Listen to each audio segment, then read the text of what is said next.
दोस्तों अज जी अपडेट में तव्हां सभिनी दोस्तन खे खुश आमदीद। अज जी अपडेट मुख़्तलिफ़ अपडेट आहे। एक बेहतरीन सिंधी ड्रामनि जी नई जेका ड्रामा ईद ते अची रहिया आहिनि उन्हनि जे मुताबिक़ एक बेहतरीन अपडेट तव्हांजे लाइ खणी आया आहियूं।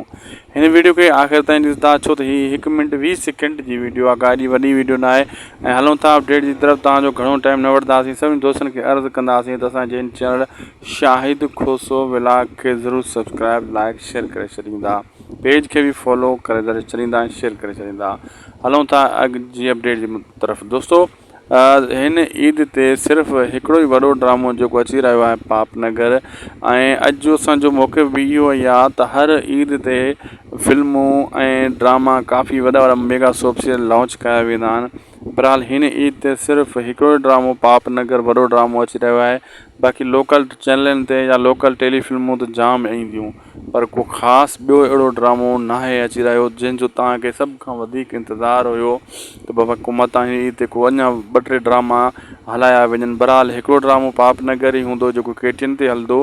बाक़ी सिंध TV ते को अहिड़ो वॾो ड्रामो नओं कोन हलंदो ईद ते।